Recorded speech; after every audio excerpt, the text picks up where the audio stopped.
Sa panahon tayo ng streaming, dati, kung gusto ko pakinggan ng E-heads, bibili ako ng cassette. Or pipilitin ko yung tatay ko bumili ng cassette dahil wala pa akong pera nun. Tapos, papakinggan ko, susulitin ko. Papakinggan ko yung buong album. Hindi lang yung mga gusto kong pakinggan, di ba? Kaya sulit kapag naglabas kayo ng mga anthology, mga ganong klase. Ngayon, streaming, isa-isa labas ng mga songs, parang, tingin mo ba mas nakakabuti to or hindi, or meron ba siyang pros and cons? Una, I think it's the golden age of Philippine music. You think so? Wow, I think okay. it's the golden age. Kasi madaming tunog. Iba-iba. Nakakagulat at nakakasaya na ganun. Kasi nung araw, yung inabot ko, kailangan ganito ka lang. Oo nga. May madaming batas, madaming rules. Parang kung punk ka lang, hindi ka pwedeng mag-disco. Yung disco, yung hip-hop, kaaway yung metal, parang. Oo nga. Pero, kasi lumaki ako sa probinsya, hindi ganun masyado sa probinsya. Sa probinsya, music lahat. Yeah. So, yung music ng tatay mo, music ng mga tatay mo ng mga Frank Sinatra, ng mga pinsan mo na classic rock, yung Sharon Cuneta sa radyo, yung hip-hop sa underground, mga nagbe-breakdance, tapos yung punk na dala ng balikbayan mong pinsan. Isa lang yun lumaki ako, isa lang yun music lang lahat yun. Pagdating ko sa Maynila nung college, may subcultures na very, very strict yung bakod. Nung college ka, mga anong panahon? Hindi naman sa pinapla...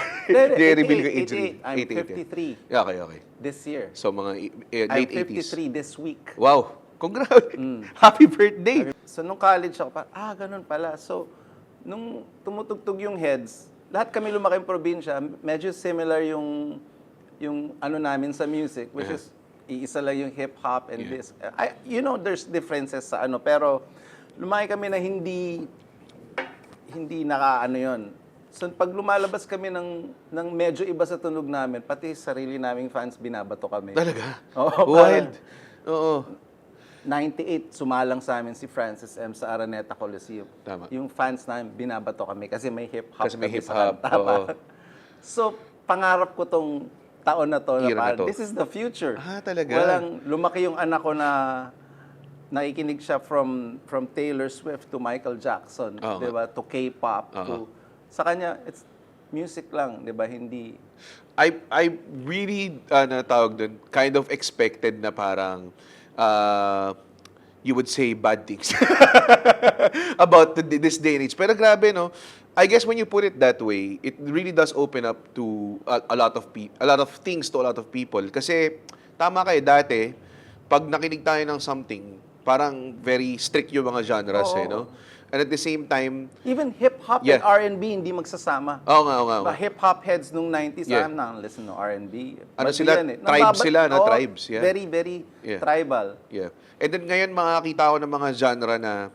Like, kunwari, I'm good friends with an indie band called Sauce. Dating She's Only 16. Pagkatanong ko, Kita kami ni Senya last week. That's great. Sa loan yun or saan?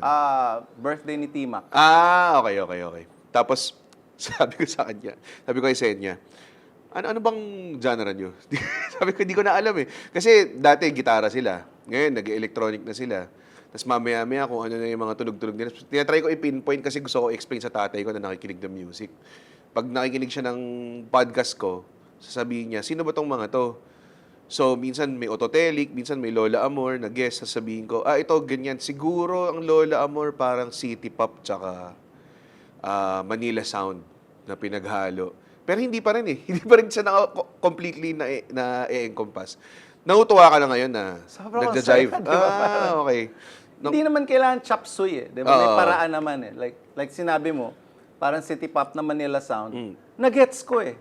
Pero hindi yun limitation. Sarado, hindi din siya medyo bukas na loose translation ng Manila pop and J-pop, 'di ba? Pero ang ganda, 'di ba?